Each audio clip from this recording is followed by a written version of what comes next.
Let's do this. Let's hit the music. Where's my music? Oh, here it is. Sliders up. Yep. Alright, let's turn this control down. Yep. Let's mute my mic.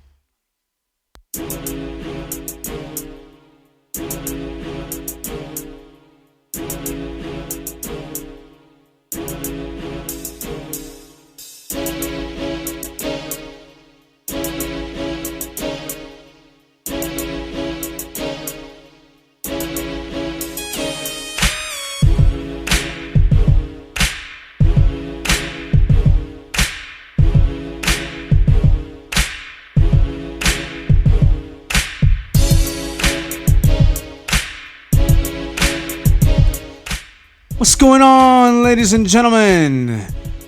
I am your host, as usual, Baby Moy, here representing ENT Hooligans. And I got my lovely crew here with me. I got Big Ness and Lil Crystal in the building. Where you at, guys? AEW, AEW, AEW, AEW. Sorry, I'm just super excited. I can't help it. I have no idea where my other colleague went. I don't know where he went either. He's fired. Where'd he go? Uh-oh. We're gonna fire him right here on air. Uh-oh. It's happening. Does he get a Futures Endeavors t-shirt? Yeah, he'll get an Endeavors t-shirt at some point. But yes, AEW is the talk of the town, the talk of the wrestling community. We'll be discussing that. We're also going to be discussing what happened on Raw and what happened on SmackDown. Not so much the show per se, but what I mean by what happened. Signs. Oh. So yeah, you're going to get our take on that. But before we get all of that underway, just want to tell you guys, thank you so much for subscribing. Thanks for any subscribers. Thanks for those subscribers who have stuck with us. Also, if you want to follow us and you want all notifications when we go live, when we upload a video, if you want to be al tanto that what we're doing, please hit that bell, give us a thumbs up, comment, tell a friend to tell a friend to tell a friend. That's right. And if there's something you want us to do more of, let us know. Something less, let us know. It's the only way we get better. And what better way to provide you guys with content, right? You give us feedback, we take it into consideration, and we just dump it down the toilet. We listen to people. That's what we do. That's what we're about. And also, guys, if you want to follow us on SoundCloud, listen to music for your hearing pleasure. Yes. Your listening pleasure to soothe the ears, to get that sexy sound into your eardrums, to move your spirit, to make you dance, to make you sing, to make you clap, to make you... Well, you get the point. That's right. It's down below. Check us out, y'all. In the description box. Also, you can follow us on our Facebook and Twitter pages, and you can also follow my personal Twitter page as well. All of it down below. Is down below. There we go. I like that. Oh, Ness, by the way, you're fired. You're fired. You're fired. You will you'll be getting a t-shirt soon. Well, you know, I just had to make an entrance. That is what we do around here. That's the trend. No. Remember last week somebody else made an entrance around here. You have writers. You have writers who do that for you. I don't know. You have writers who decide how and what you do around here. Oh, that's how that works. That's how that works, huh? That's how then that what's works. the point of being here then? And they're Hollywood writers, right? Did I get that right? Some are Hollywood writers, others write sonnets, others write haikus. Haikus and sonnets, huh? Wow. All right, guys. So happy Wednesday, everybody. Happy Wednesday. So it's no secret, AEW Double or Nothing took place this past Saturday. What an event. It was a hell of a pre-show leading into the main pay-per-view, main card. And yes. boy, so much to dissect here, and so much to say. So much to say in terms of the backlash that AEW Double or Nothing has had on the wrestling industry, primarily on WWE fans and, of course, Raw and SmackDown. But we'll talk about that once we get our thoughts out of the way in regards to what we think and what we thought of Double or Nothing. And we're also going to be discussing what could be of AEW moving on forward. Now, all you guys know that it's no secret I'm a huge wrestling fan, and I want to thank you guys for watching that solo vid that I did last week, talking about WWE versus AEW and what needs to be done to change the wrestling industry, and my point of view on the landscape of WWE as well, and me knowing that the one way this could change, and again, it's a slim chance, but AEW has to push WWE in order for WWE to change. And, basically the gist of it was there's no reason why wrestling as a whole can't coexist no matter what company you wrestle for or what company you support, endorse, watch, tune into, etc. etc. etc. etc. Yep. But Yep. Yeah. Enough of me dishing out my voice. I'm gonna let the panel take over, and I'm gonna let them discuss their thoughts and opinions on AEW amongst themselves while I sit here and listen to them. Well, you know what? Well, also, guys, it's also no secret that I am a former fan of American pro wrestling as a whole. I've stopped watching for almost 10 years now. It's been about 9 years now. And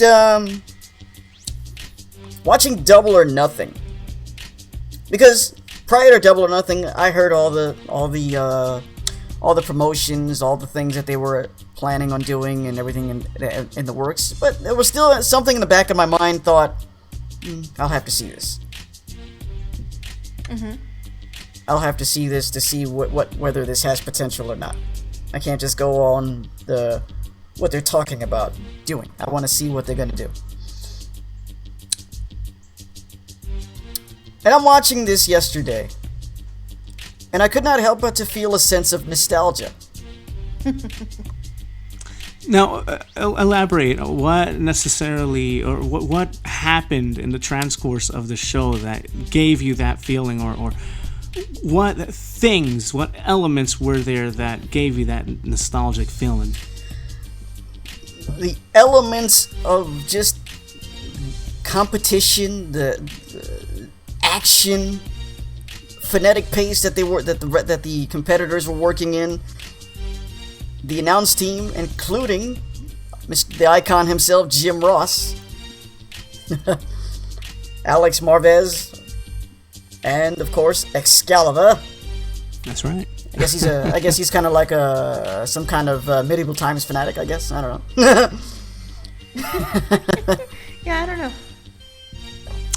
I'm gonna run with yes. I'm gonna run with yes. But all the elements were there, and everybody that was there seemed they were enjoying themselves like they used to do back in the day. American wrestling has never been this good since its heyday. That's a great point. Now, let me ask you this question now, though. Would it be safe to assume that perhaps what AEW has put forth here is...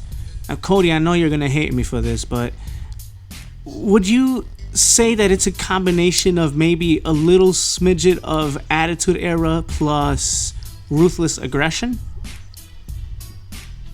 Where, because, and I say ruthless aggression because the matches, remember the matches that we got during the ruthless aggression era, we had the Angles versus the Shawns, we had the Benoits versus Sean, Benoit versus Kurt versus Kurt, on yeah. and on and on and on, and Taker versus Kurt and Taker versus. So we look at all of those matches. We look at the Attitude Era. Attitude Era, you think story-driven, storylines. You think ruthless aggression. Now, come on. You have to be living in some sort of crazy bubble if you think that the Attitude Era presented better in-ring content than ruthless aggression. No. They presented better storylines, but not better in-ring content. There's a difference. Right. And to me, in-ring will always intrigue me more. In-ring, listen, wrestling is such a simple formula. I don't understand why some people don't get it. Stories, and anyone who's a pure wrestling fan, or anyone who's been a wrestler, or anyone who is a wrestler, understands this concept. Even if you're in that WWE bubble as a wrestler. And we'll talk about that as the show progresses. But it's such a simple formula that the in-ring content can and should be the story. Absolutely. There's no way that you cannot present a story due to what's being presented out in the ring.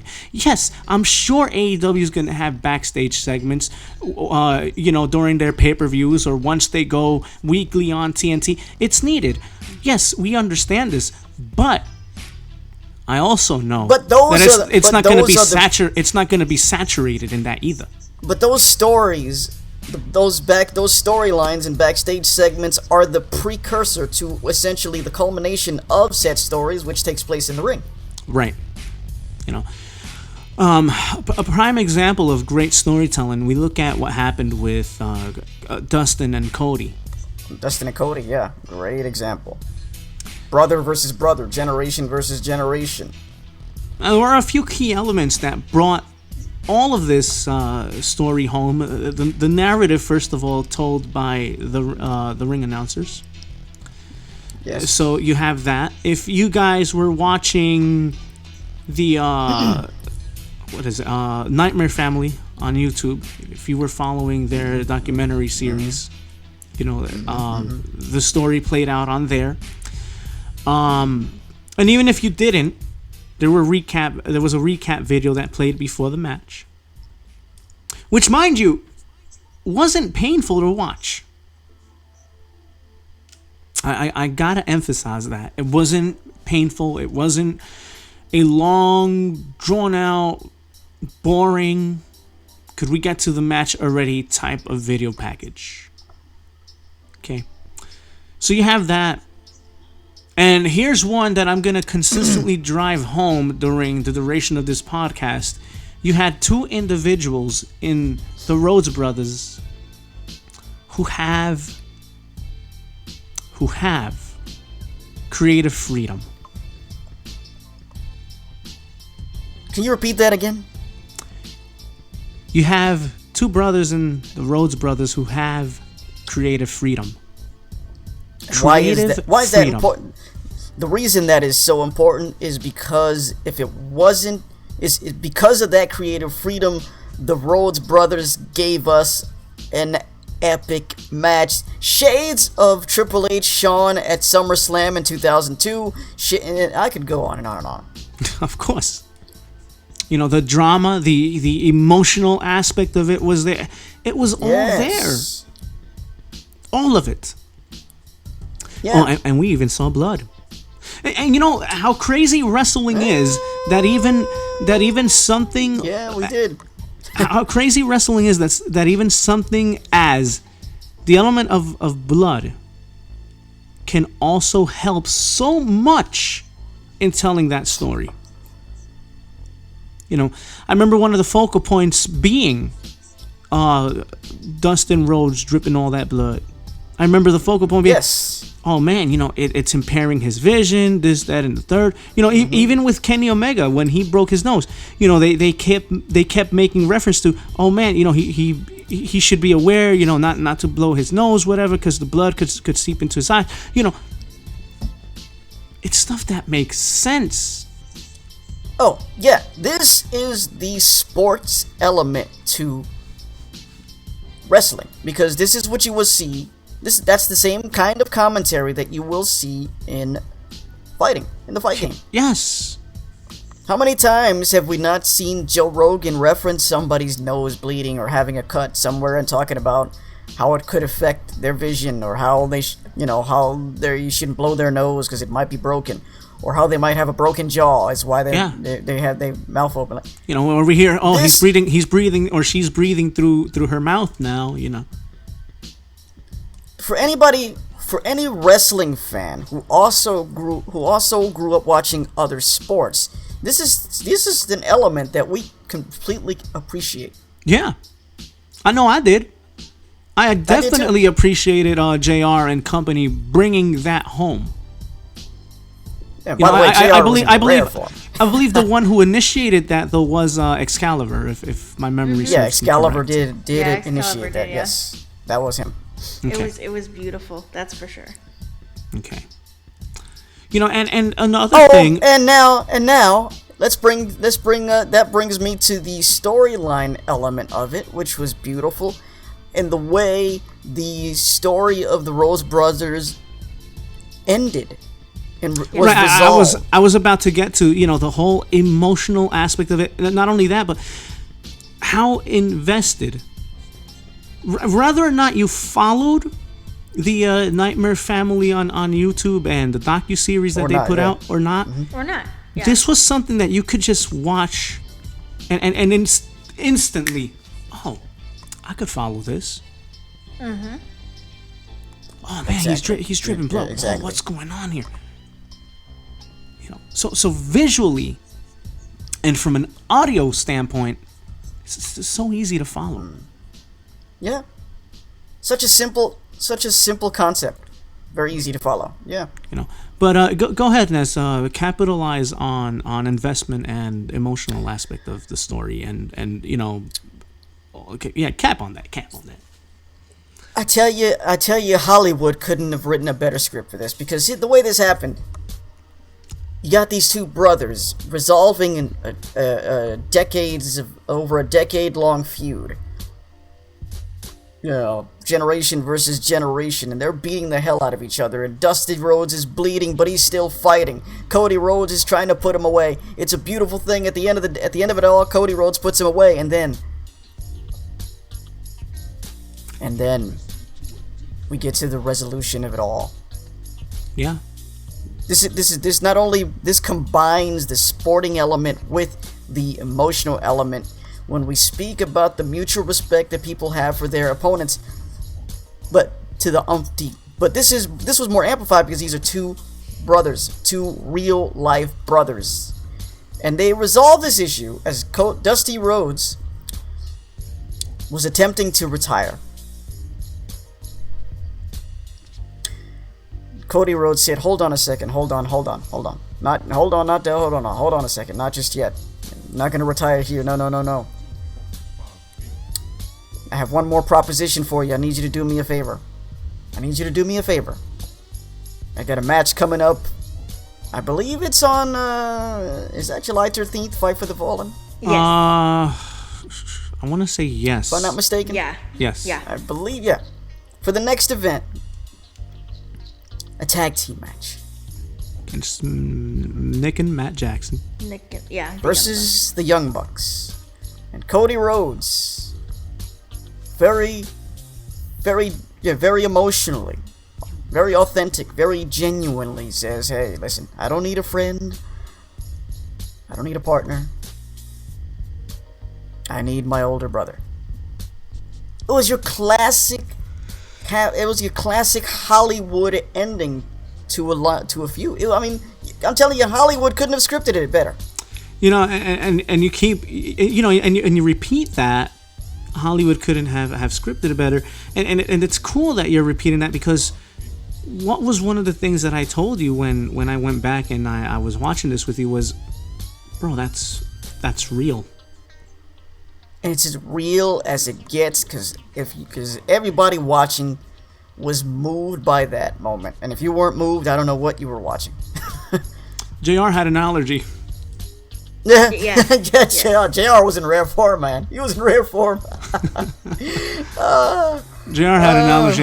My allergies caught up with me too. So Yeah. I was a little choked up myself too watching that. I'm like, wow, this is awesome. That was beautiful. That was awesome. I'm a girl, so I could admit that I cried. So, what are your views on the respect that AEW shows for wrestling and their performers, either or not they're on the winning side or losing side? I think what they're showing here is that everyone comes out strong regardless. Wouldn't you say? Yes, I think it's very refreshing to see an American pro wrestling company, I like to emphasize that, show respect for their performers and for the art of wrestling. Mm-hmm. You know, and tag team wrestling too. Yeah, tag team. Listen, the tag team division is on fire. The women's division is on fire. Yes. Everybody else that we saw on fire. I mean, what else could you ask for? Go ahead, Crystal. Go ahead. Yeah. Okay, so what stuck out to me was the tag team. Everything stuck out. Everything did. But what really capped it off, and I saw it so beautifully, was women weren't portrayed as, forgive me for saying this, sluts on pay-per-view.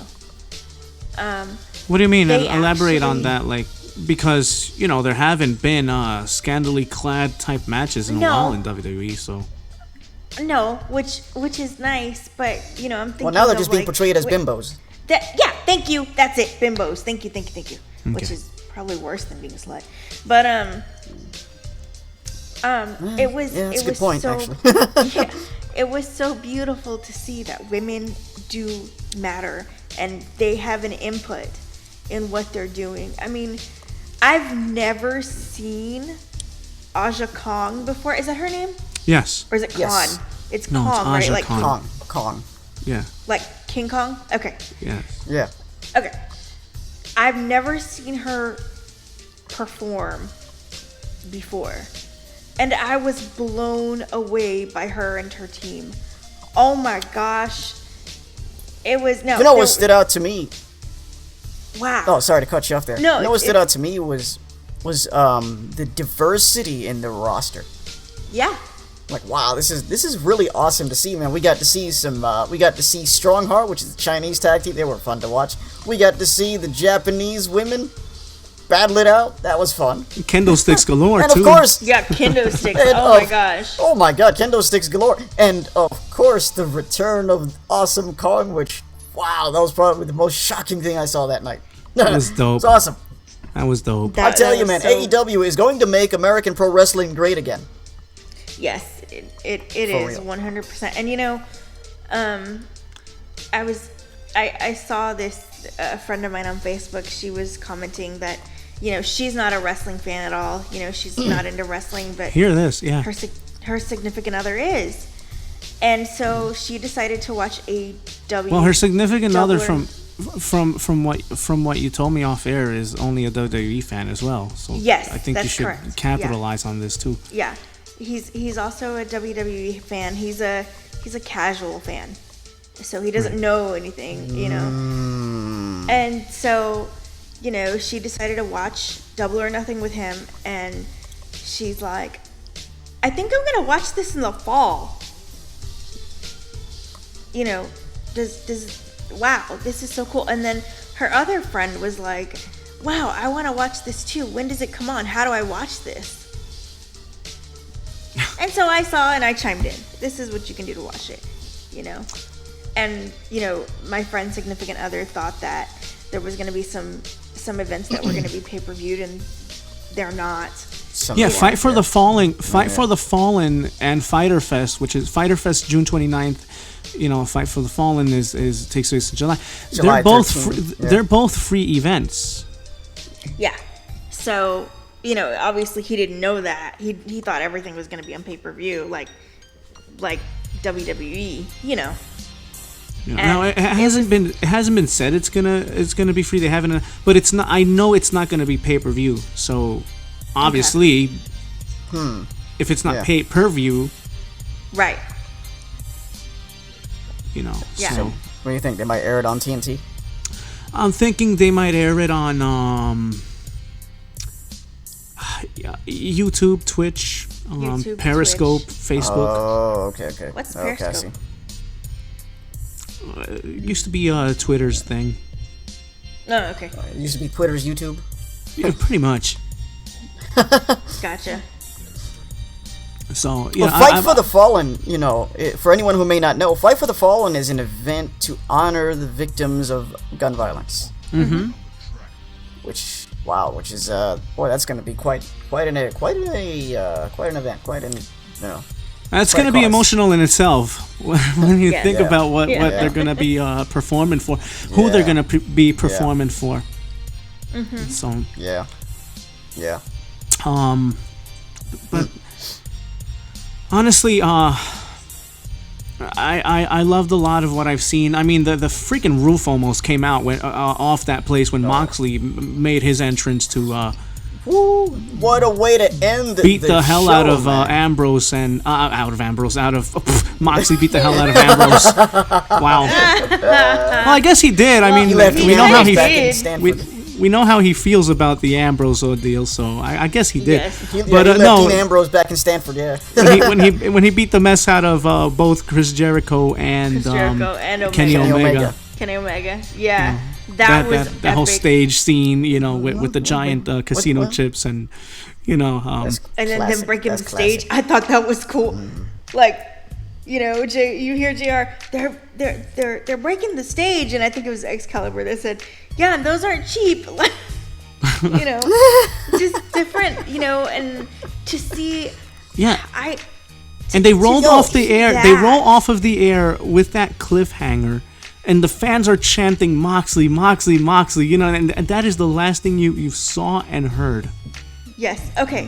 Now I have a question. And how can we forget, man? How could we forget Cody Rhodes destroying the King of Kings throne? The throne, yes. The Triple H throne, yeah. That's classic. Now, okay. It's classic. Now, Mo, what was my reaction when they were leaving? When they were going off the air. No, don't leave, Yeah, and it's funny because I watched WWE. I don't watch it anymore unless there's pay-per-views. I mean, on the network.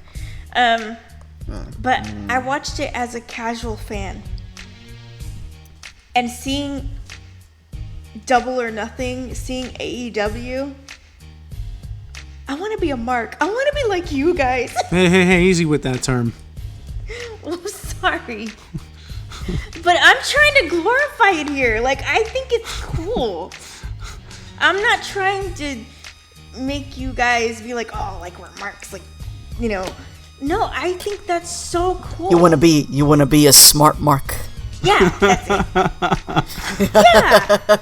Yeah. I know Jericho used that. Remember, Jericho used that term in his promo when he beat Omega after. He's like, "You marks want to boo me, huh? Huh?" Yeah. He still got it, man. You know who else still has it? Justin Roberts. Oh my gosh! To see Justin again was. It was. I'll tell you, it was great. So epic. It was wonderful, and. Now, I read his book, and to see him come from I don't like or love what I'm doing anymore, and I don't want to be a wrestling fan anymore, to this is amazing. And I didn't mean to cut you off. I'm sorry. No, I want Ness to have a little fun with this. I have a question exclusively for him, and Crystal, you could chime in after he answers, but no. But I want him to have fun with this one, and you'll see why. Okay. Give me your thoughts on MJF. Oh, you mean Maxwell Jacob Friedman? I tell you, he's going to be a great heel. I love him already as a heel. I tell you, he's going to be my favorite heel. He's my favorite antagonist already. He's wow. he's freaking gold, man. He's gold. Listen, I don't know if soon, but I know a championship is in his future. And you know, people talk about, could AEW create that star as WWE created once upon a time with Rock, Austin, Hogan, and John Cena? The answer is yes. The money is in MJF. They can, okay? MJF is gold. He's gonna be the guy that everybody's gonna love to hate. Yeah, I have a love-hate relationship with him, but he's gonna be. This is a bold statement I'm gonna make. He's gonna right be now. that guy, he's gonna and be Omega's the Triple H of AEW. And Omega's gonna be the chaser, obviously. Yeah, exactly. I had a So there you love-hate go. relationship when I saw him on Impact. Oh, You know, see, there you go. But to see him now, I have a love-hate relationship. But I love it when he comes out and he's like, Well, now he's on a it's grander stage, yeah.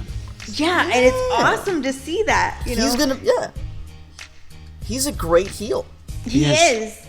He's the guy. Really He's the guy everybody's going to love to hate. Would you say? Would As you weird dare as say? that might sound.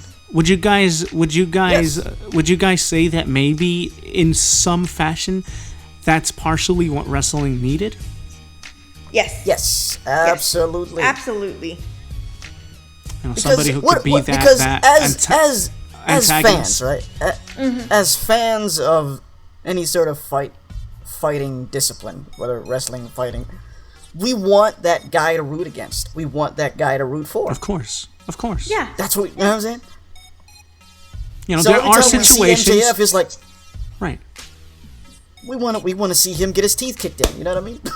Right. Yeah. You know, and there are chopped, gonna be matchups in AEW where you're gonna want that one guy to get his ass whooped, and then there's gonna be those other fights where you're just rooting for both of them. You know, it would be the equivalent of give me an MMA matchup here where we would find ourselves rooting for both, where everyone's a winner. Henderson Hua.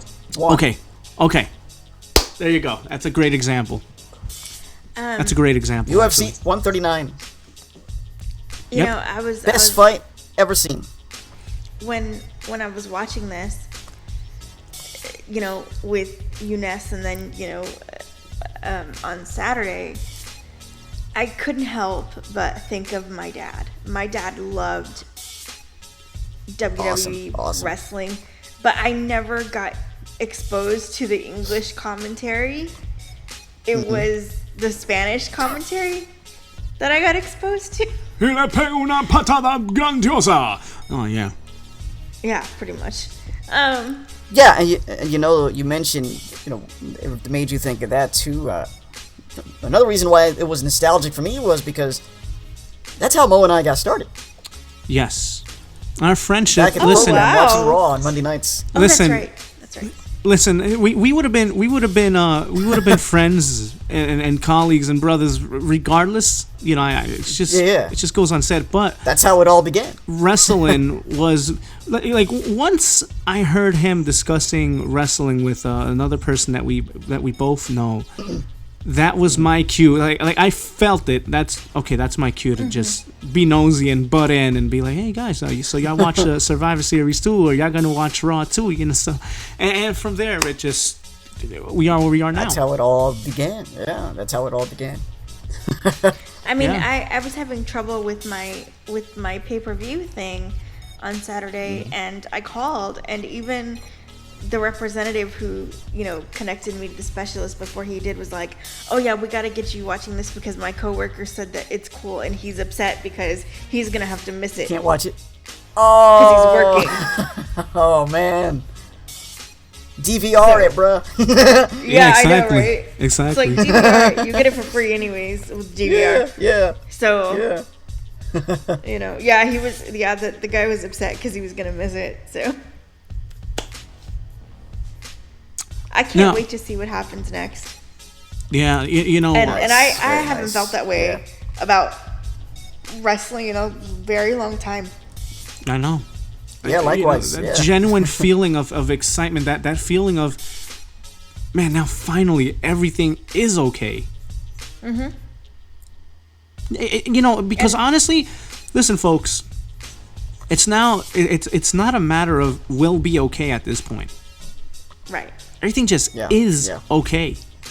Yeah, Yeah. And I was talking to Mo about this Saturday. I said, would you have been fine? Because he had asked me, well, what did you think last year of, All In? Did you think it was just a one-off or a yearly thing or whatever?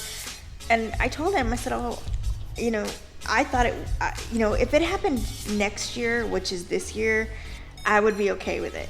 If they just decided to have it in August or September and that was it, I'd be fine with it. I never expected any of this. I never expected it to be a full-blown company. Me either. That's why I said earlier in the show when I first heard about what they were thinking of doing and who they were in talks with. I'm like, nah, I gotta see this. You know what I mean? Yeah. Well, I mean, for me, my experience was different. Was because I saw All In. You know what I mean? I already knew what they were capable of. Yeah. And it's so beautiful to watch. I do know that I have to go see them live. I don't care. I have to go see them live. I know that for a fact. Another thing here is Tony Khan, from what I've heard and what I've seen in podcasts or during press conferences, he's such a down-to-earth person, so easy to talk to, and definitely not Vince McMahon. No, total opposite. And he's truly a wrestling fan. Yes. You could hear it in his voice when you see him on interviews and podcasts and things like it's like a little kid in a candy store, Yeah. And you could see and you could feel that all throughout the rest of that roster. Like it's like a trickle down effect. Yeah. It really is. Those everybody that performed Saturday night, they all seemed like they were rejuvenated. They were reborn, so to speak. You know what I mean? You know what I'm trying to say? Yeah. They all. Was I the only one who got that sense? No, like they found their purpose again. You know what I mean? Yeah. They found their calling again. And, they were interviewing the Young Bucks after Double or Nothing had taken place, and what a match, by the way, they had with the Lucha Brothers. Oh with my the God, Lucha Brothers. with the Lucha Brothers, yeah. That was a hell of a match. Woo. So I'm thinking to myself, I have a couple of questions that I say run it back. Hell yes, I could watch that match. Let's go. I could watch them. Yeah. Two of the best tag teams in the world, actually. I can So I had questions in my mind regarding AEW and what was going to be in their future and all this, and all the questions that I had, they basically asked it at the presser. Answered them for you. And one of the questions was, because through the night, there were, it was subtle. I wouldn't say it was heavy dosage, but there were jabs taken at WWE, such as Cody. Yeah. Cody and the sledgehammer smashing the throne, the Triple H throne. Yeah. The whole spoof on Bailey. The idea of the librarian, all that. The two librarians. Jim Ross, his jabs Taking here and shots. there. Yeah. But he was in rare form Saturday night, man. But one thing that Nick and Matt Jackson made note of was, this ain't gonna be the case at every show. Don't expect it, because it's not necessarily a route that you always want to take. You only want to take that. No, they just wanted to make a statement. You for only their want to opening take. show. You only want to take those chances if and only you see something that will really, really resonate with fans, and they'll say, "Oh yeah, that's because they're doing that ridiculousness over there." But it doesn't mean that they're gonna take that approach every single time. Right, That's No. Yeah. Because if they did, it would get old. Right. Too real right, fast. and they understand that. And another thing, Of course. And another thing, they discussed pay-per-views and the frequencies of pay-per-views, and they said, no, we're gonna have maybe anywhere between 3 and 4 pay-per-views per year, because and this was from Cody. We understand it's $50 that people are throwing down, and basically what he's saying, we don't want to mess with people's money like that. Yeah. I mean, if it's 4 pay-per-views a year, that's what, $100? That's perfect. 200. 200? $200 a year. $200 a year? That's perfect. Yeah. Not to mention, if because this That's is what Bleacher Sports does, you can actually buy these sport packages. So, for instance, you let's just say they aired Bellator. Okay, so maybe for $60, you can watch every single Bellator pay-per-view that they're gonna have that year. You put the $60 down, and you watch all the pay-per-views. So I'm assuming that they're gonna do the same with AEW, to where you can pay a set fee, one time per year deal, and you're set to watch all of their programming and all of their weekly shows too. That is so cool for people who don't have cable. Exactly. And don't want to spend a lot of money on cable because cable's expensive. Exactly. True. So they answered that question, and he also said, on special, very, very special occasions, he said, yeah, pay-per-views are gonna run a little longer, but we don't always want to run pay-per-views at the same time length. We want to. Basically, what I got from there is pay-per-views will run anywhere between 3 and 4 hours, give or take. Yeah. Which is fine. Yeah, Yes. I mean, WWE Totally does fine, yes. WrestleMania. You're sitting there for 7, almost 8 hours. no exaggeration. None. Oh, excuse me. I could do. I know. Right? Yeah, I know. I could do 4.5 hours. I could even do 5 hours. Because realistically, when we think about it, when we watch MMA events, they go on for 5 hours. About 5.5 hours. Yeah. Right. But the point is the pacing of MMA. There's always action, and that's the thing about AEW. Again, the sport aspect of it, match after match after match, and it's a frenetic pace. It doesn't drag. It's a frenetic pace. No, it's a fluid You didn't pace. see video packages after every match that were long and drawn out. The same video packages that were shown before the event, and the pre-show was a pre-show. Yeah, let's talk about the pre-show. Go ahead, guys. Yes, let's. The pre-show was a pre-show. It started, them thanking everybody, and it was free on pay-per-view for people who didn't have who didn't want to pay for it or whatever. Not the whole pay-per-view, but just the hour. It was an hour-long show. And what did you get? You got 2 great matches out of that. And it was wrestling. Both of those matches. Yes, you got the most exciting battle royal I've ever seen. Oh my gosh, that was epic. Not only that, but even during the transcourse Yeah. of that battle royal, we were able to kind of just pick out of the air who we thought were going to be breakout stars. Yeah, You know, obviously. We already picked out. We picked out Stegosaurus, right? That was his name. Not Stegosaurus. Stegosaurus.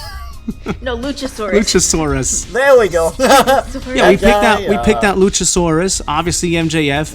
Hangman Page. MJF. Obviously, Hangman Page already been established, but yes, Hangman Page. We wanted. What's his name?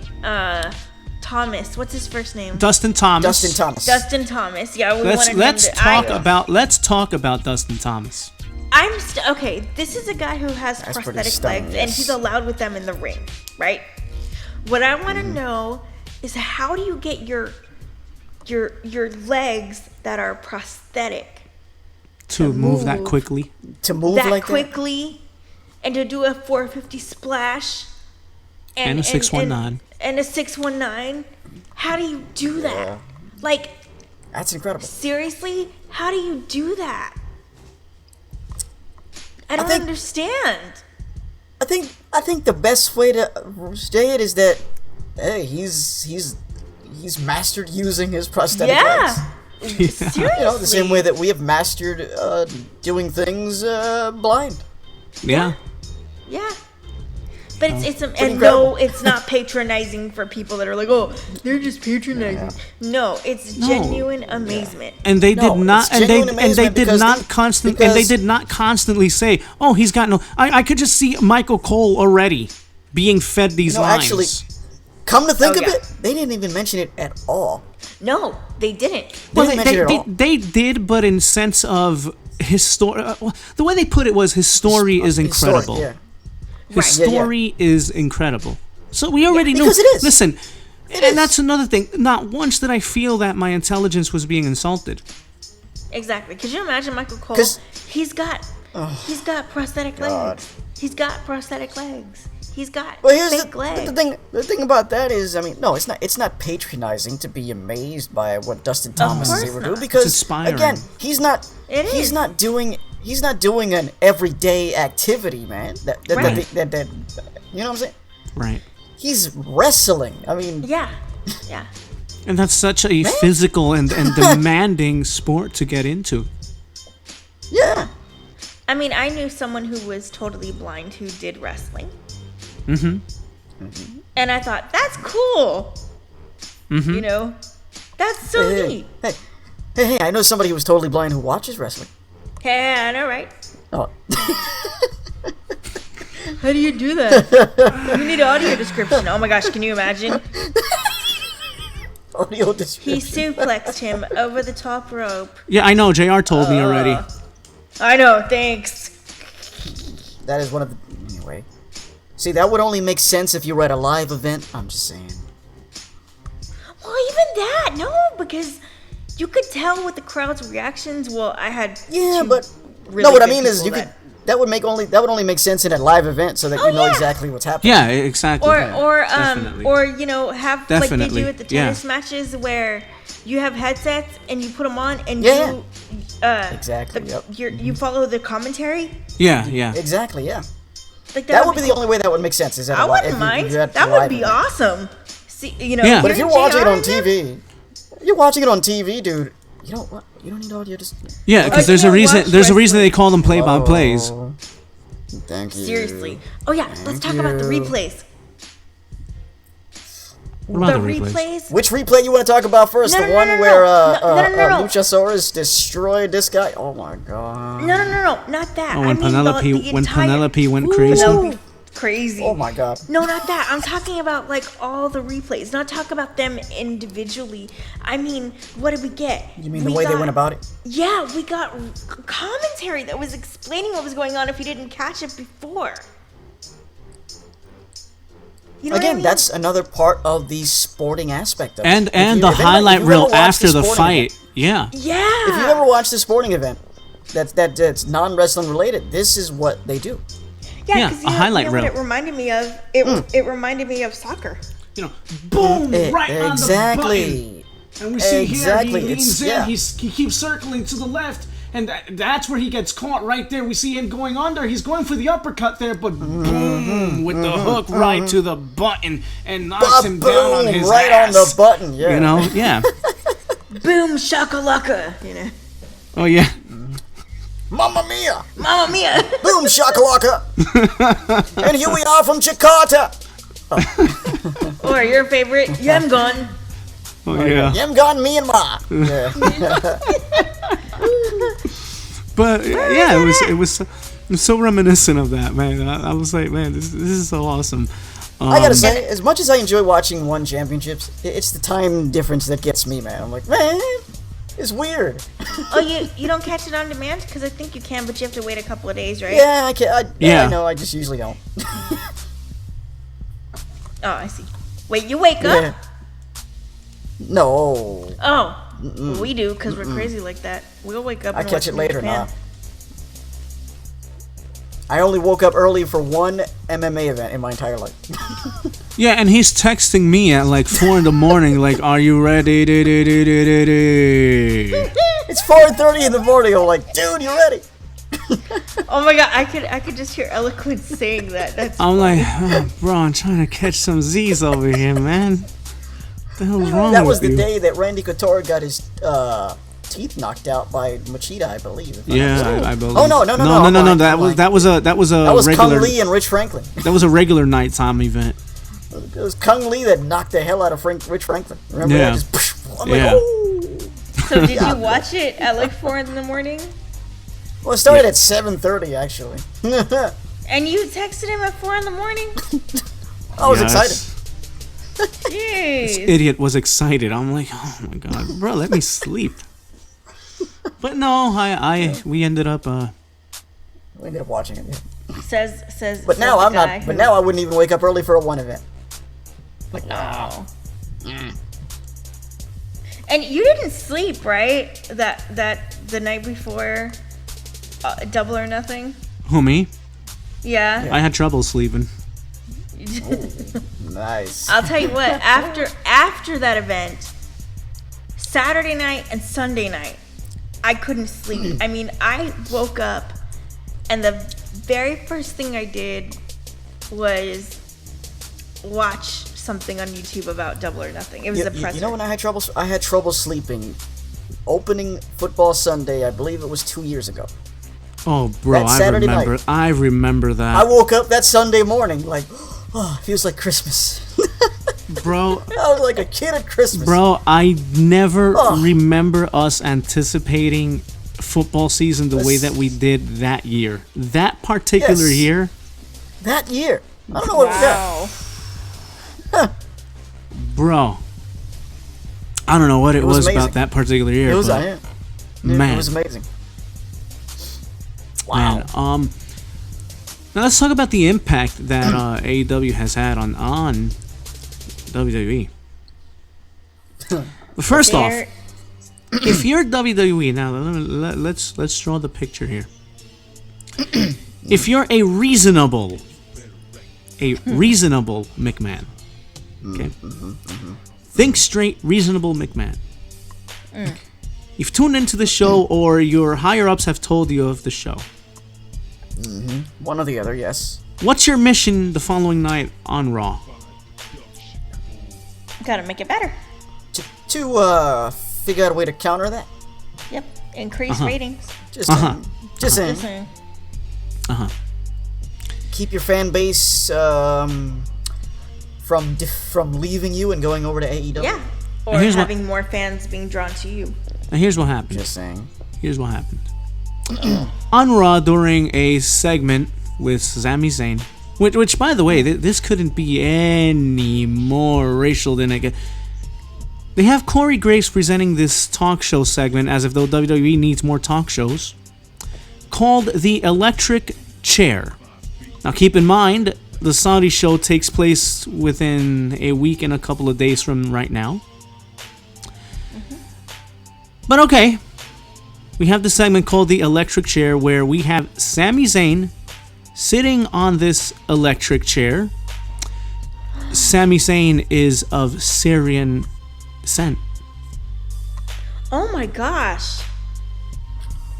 Oh no, that's not racially insensitive at not- all. Of course No. not. Nah, course it's just not. it's just a No. wrestling gimmick. It's just an old wrestling gimmick. Yeah. What could be offensive about that? And Oh Sami yeah, everything Zayn about went it. along with this?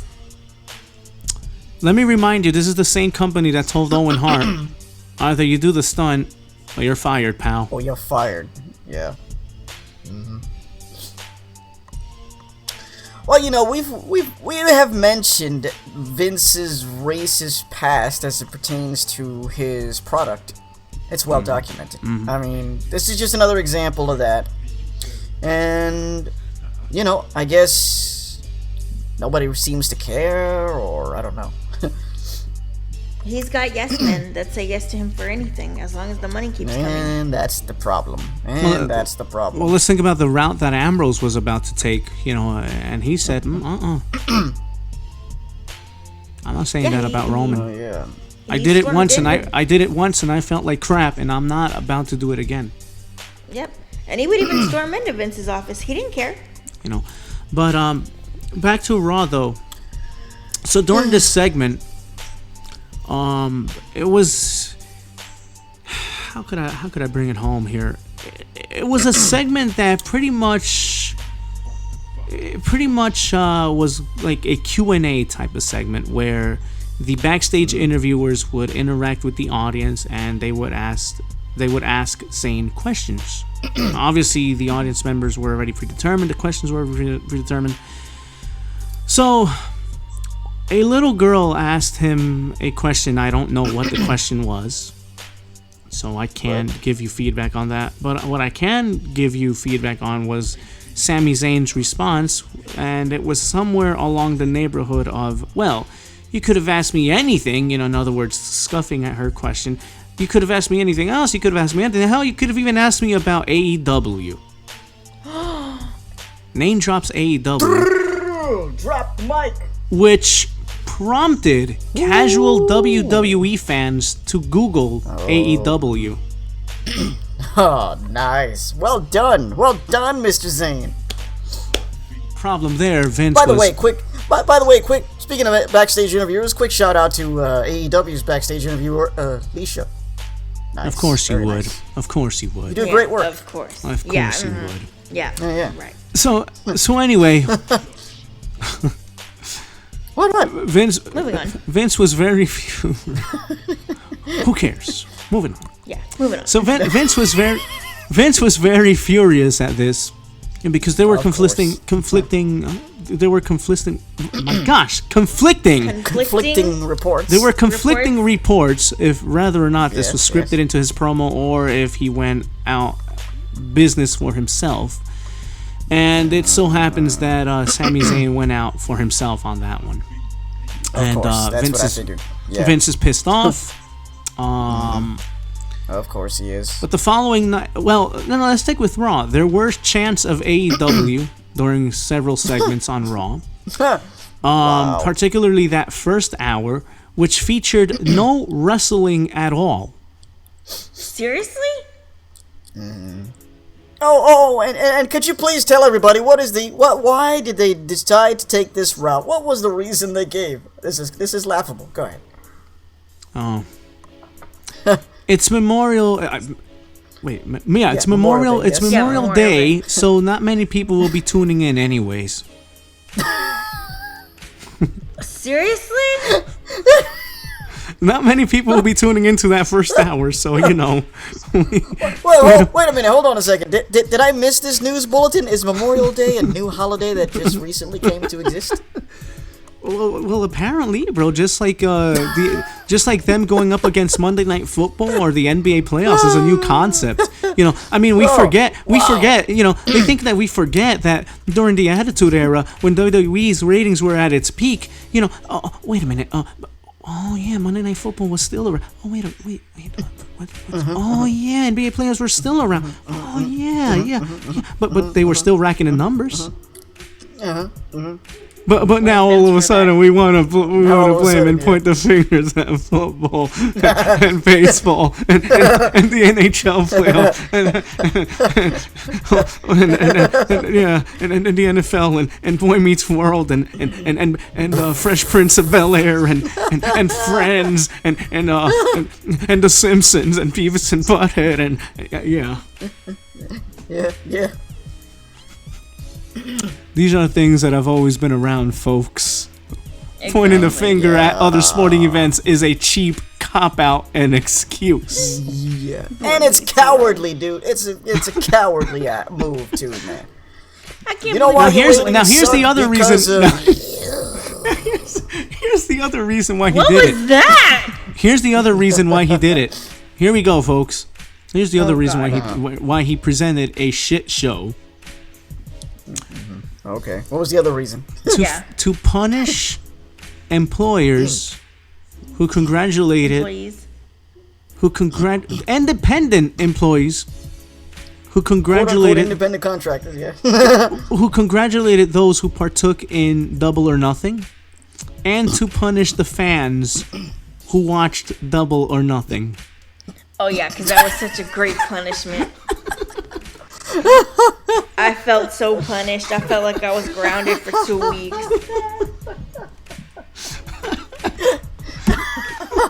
Wow. Oh my, could he be any more detached from reality? Can he be any more tone deaf? Any more senile? Any more stupid?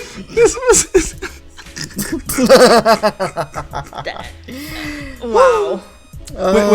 Which, by the way, 30 people in WWE congratulated Dustin Rhodes, both wrestlers and higher ups. Oh, and by the way, most of the people who watched AE Double or Nothing on Saturday, didn't watch Raw on Monday night. Oh, and here we go. Fast forward to SmackDown, which took place last night. Oh gosh. Oh my God, what happened yesterday? What happened now? You had people with AEW signs. Yeah. Oh wow. My God. So they figured, I like it. So they figured, you know what, Vince, we're still gonna pay your money, yeah, but you know, this is what we're gonna bring to your show. We're gonna still screw you over by promoting somebody else here. So you know, bring it. So they're promoting AEW. There were also signs which read, and I think this was geared towards Shane McMahon, who's active in the roster, who's featured every week, who takes up 15 to 30 minutes of promo time. Who sucks at it, by the way. I don't think Shane promos suck. It's just that when WWE gets an idea, either they exacerbate the hell out of it or they throw it away. Yeah. Correction, when Vince McMahon gets an idea, he I'm beats tired it of to seeing death. best in the world Shane McMahon. I'm tired of it already. So there were signs directed towards him which read, "You're not MJF." MJF. Which takes us back to this. MJF. Yeah. MJF. That's right, y'all. Tell you, he's going to be the next Triple H. Telling it now. Calling it now. I dare to say better. Ooh. Well, yeah, he does. You know what? I think he is better on the mic than Triple H is. I dare say better. You know, because he's a funny dude, man. You know, especially you know, let's go back to that segment with Bret Hart. Oh, Bret! Be careful! Yeah. Be careful! There's a fan! The fan! You idiot! That was great. You know, and during the Battle Royal, you know, he gets in this guy's face. Hey. The first person he targeted during the Battle Royal was Dustin Thomas. Yes. Oh, yeah. Because he knew, hey, yes. what's the most prickish, most heelish way that I could get over? Oh, you know what? Let me come after the handicap guy. Yeah. Yeah. It was brilliant. Yes. But the thing here is, it wasn't done in a tasteless fashion either. No, it was not. As weird as that may sound, let's target the handicap guy. But it wasn't done in a way that it's weird, because under any other pretense, you could look at it and say, oh man, that was so insulting, oh, that was so effed up. But because it's wrestling, there are tasteful ways to do these things. Right. There's a difference between NJF attacking Dustin Thomas in a battle royale and Vince McMahon kicking off Zach Gowen's leg during an arm wrestling match. Yes. What? Two totally different things. Yes. Why did he do that? To win? Of course. Yeah. Of course, to win. Stupid idiot. It's a shame he doesn't want to win the battle between WWE and AEW. I know. Well, I don't think you can at this point. Anyway. But yes, there were signs on SmackDown. Obviously, they were confiscated, you know. And obviously, when they did the Monday Night Raw, obviously when they did the Monday Night Raw edits, they removed the reference to AEW, which Sami Zayn had name dropped. Well, that's okay. That video went viral. It's okay. just like they removed the edits of you know, every superstar on Raw will face every superstar the world on SmackDown. wild card. And every superstar on SmackDown will face guys from SmackDown. Yeah, like what? The Raw guys are gonna, no. You know what's stupid about them editing that is, yeah, by the time that segment happened, that crap already went viral. Yeah, everybody already caught it. Bruh. You realize what time we're living in? Yeah. Social media. I mean, come on. Jeez, man. Yeah. John Moxley Social did media, his not best to mention work. somebody might have DVR'd it and posted it, you know. John Moxley did his best work ever. So, let me put it in perspective for you guys. In the 6 years, six or 8 years, how long has Moxley been there? 8 years. In the 8 years that Moxley's been employed under WWE's roof, with a 30-second vignette, a 1-minute promo, and a 3-minute segment appearance at Double or Nothing. So in roughly 5 minutes, this guy has done more than what he's done in 8 years. WWE. Yep, and it's just sad. And has made a bigger impact than what he's done in WWE. Yeah. Oh, and His let's not vignette forget, he's gonna be fighting Juice Robinson in New Japan. Ooh. All right. I still can't believe he's the guy that did the video for the whole. So Yeah. It's I'm just saying. But this is what happens when Vince McMahon insists on doing things his way. Company ratings be damned. He's gonna do it his way, and that's it. and it's his fault that WWE is going to fall. Oh, Yeah. absolutely. He's destroying his own company, which is I mean, the saddest part to this. If you think about it, right, it goes back to all tyrants do that. Because what happened when Rome fell? Who was the cause of that? Yeah, that's a great point. Was it Antony or Caesar? I don't remember which one it was. It was one of them who Caesar. was drunken with power. You know, I think Anthony came after Caesar. after Caesar. Oh, that's right. That's right. That's right. You know, but this is where we're at, man. This is where we're at in You know- regards to AEW versus WWE. You know, you've hit rock bottom when you totally, completely ignore your customers and your employees Yeah. and just do whatever the hell you want to do, and that's it. You've hit rock bottom. Oh, and you're starting to turn your casuals away too. Yeah. Took them long enough to stop I told watching you. it. Just saying. I said earlier, AEW is going to make American Pro Wrestling great again. It is.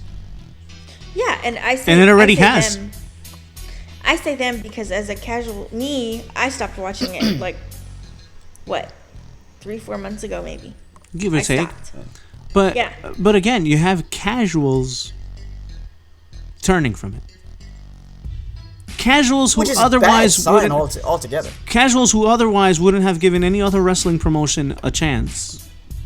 Obviously, you're still Yep. gonna have those guys who are narrow-minded. Of course, it's everywhere. Yeah, No matter yeah. what product. Of course, yeah. You know. Right. I'm sure there'll be AEW fans who won't give any other wrestling product a chance either, just as there are, you know, that's in everything, even music. It is what it is, yeah. You know, but it is what it is. You know, but the fact that you're detracting WWE fans elsewhere. Yeah. But you know what it is? You know what it is? We're getting that blood money from Saudi Arabia. We're getting our share from Fox. So what's it matter if we put out a shit show? Okay, so I have a question. Now, there's a And problem with I- that mentality. Go ahead. Yes. I go ahead. think I know the answer to this. So why do shows in Saudi Arabia? If Vince is obviously a racist prick For the money. for the money, right? Yeah. You, very, And that's you know, Vince infamously said, "It's all about the money." Yeah, he did. That wasn't just a gimmick. Sorry, you He sound did. more like Schmeagol than Vince. No, he sounds like Vince. That's how Vince said it. Yeah. That wasn't just a gimmick. He was speaking No. truth. He's in Saudi Arabia for the money. Yep. He puts out, he blatantly puts out shit shows because he's filthy rich and he doesn't care. Unreal. Wow. Unreal. Well, that's what you got. This is something that JD said a couple of weeks ago. He said that he feels that McMahon would be the type of person who wouldn't want a successor. No.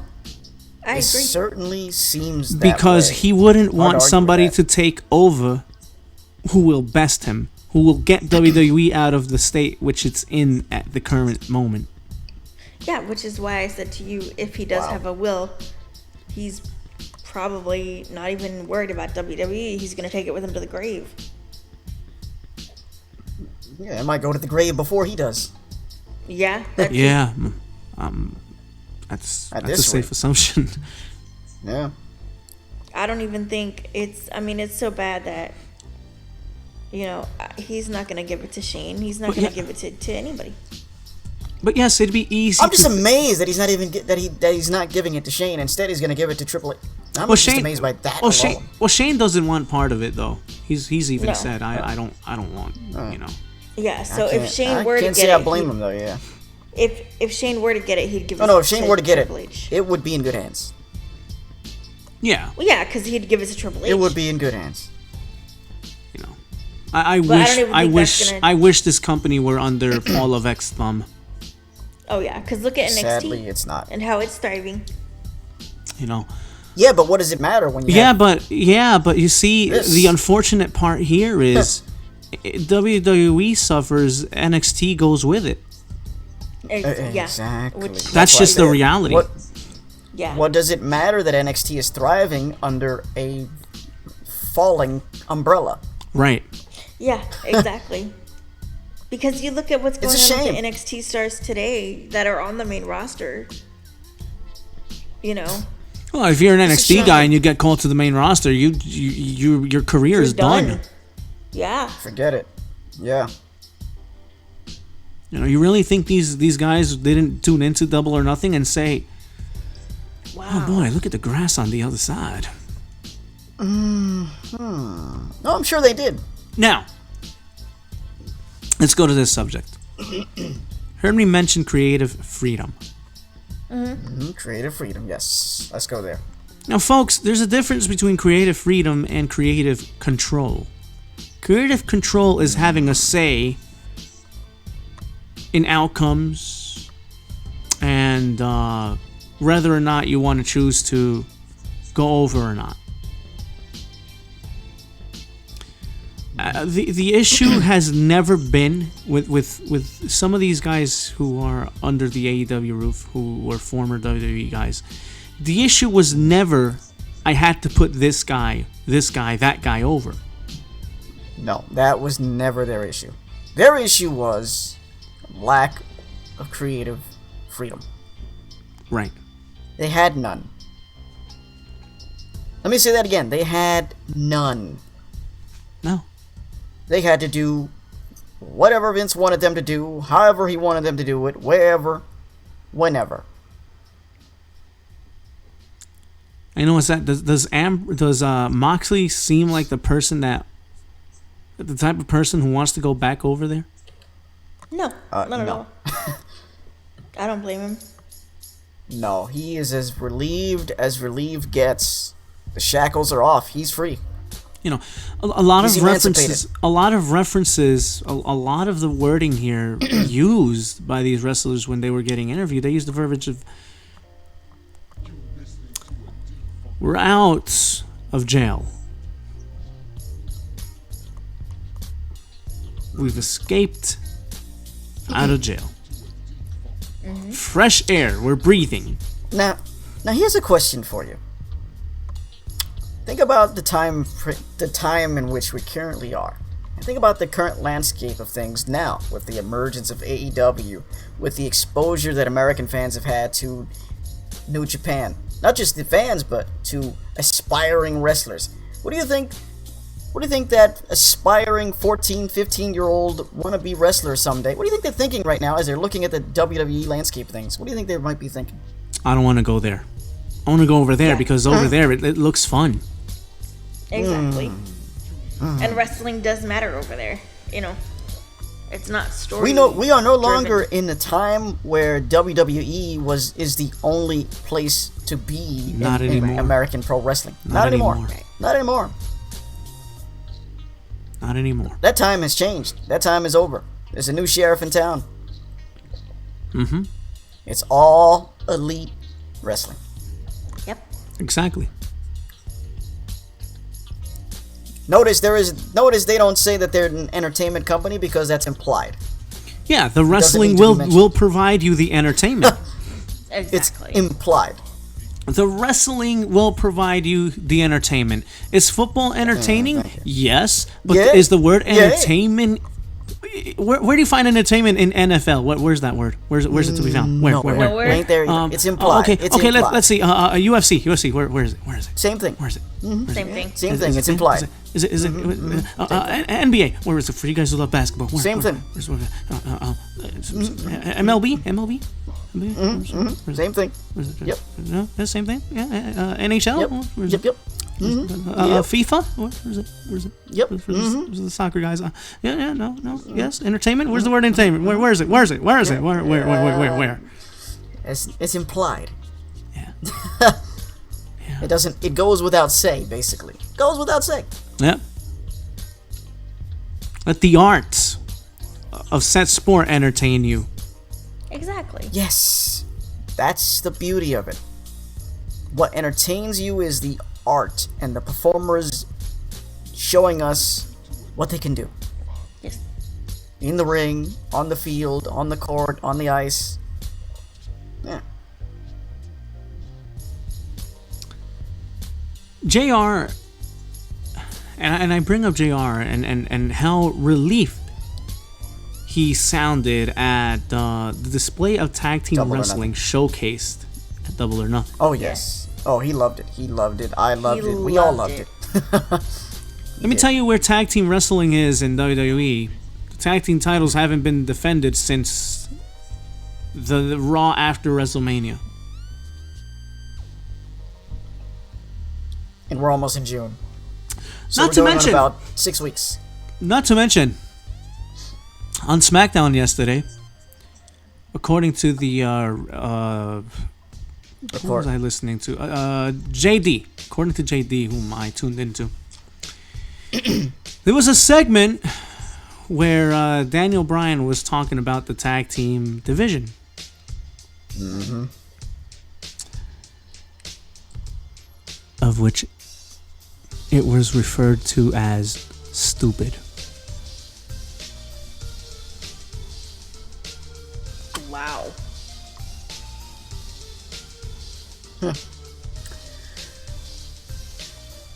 Why am I not surprised? Tell me how you really feel about tag team wrestling, Vince. These stories of Vince just blatantly and purposely destroying his own company are both sad and exhausting. It's exhausting. I'm like, I don't have any more energy to react to any of these stories anymore. I just don't. No, neither do I. It's like, okay. This guy's a fool. It's unbelievable. Like, he's destroying his own company. He doesn't even care. Yeah. Let me ask this. What can be done to get him out of power? Nothing. Divine intervention. I don't even think that'll work. That's why I laughed.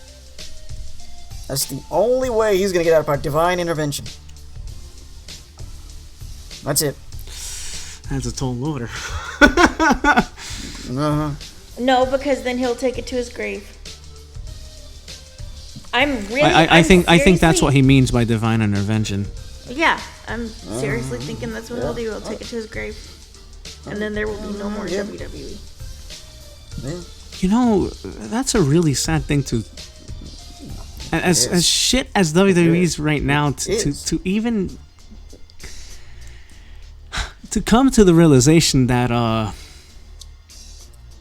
that they could possibly be no more. Yeah, I know. They're on the verge of dying. They're on life support right now. They're on life support. And they're on life support right now, and NXT is their life support machine. Mm-hmm. But sooner or later, Vince McMahon he's slowly but surely pulling the plug. oh, but why are you sad, man? You know, I thought you were happy because of AEW and this, that. I am. Believe me. I am. Believe me. Believe me. But why are we sad? It's not okay. Why are we sad? Because we spent a majority of our childhood / teenage young adulthood watching WWF / WWE. Yeah. In its heyday, in its apex. Mm-hmm. We know what they were capable of doing, And that's where the sadness comes in. Right. and we know what Vince was capable of doing. See, okay, I don't think. Look, I don't think it would be as impactful. Yes, impactful nevertheless, but I don't think it would be as impactful if, say, WWE goes out of business because of some network bullshit executive crap. Right. No, You know, because that's one of those where you're like, okay, I get it, fair enough. you know. They can take care of that, and then they'll be back in no time. Yeah. Because that happens. You can do that. Right. You know, maybe you rebrand yourself, repackage yourself, something. Yeah. But okay, I could take that. But this, You know, it might take a while. Hell, something like that may take anywhere between months and years. But okay, something's gonna be done at some point. Okay, no worries. You know, But that's not the case here. I mean, case in point. Oh, TNT's never gonna do wrestling again after WCW. It's back. Yep. it's back and better than ever. Woo. Yeah. Yeah, And here we are. that's right. That's right, Mr. Eric Bischoff. And here we are. So, if it were a matter of that, yeah.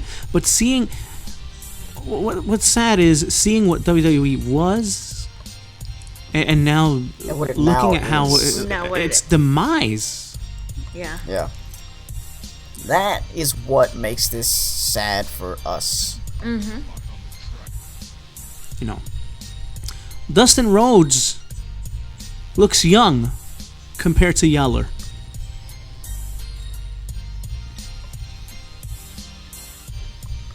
Wow. See what I'm trying to say there? Yeah. Yeah. Wow. Just wow.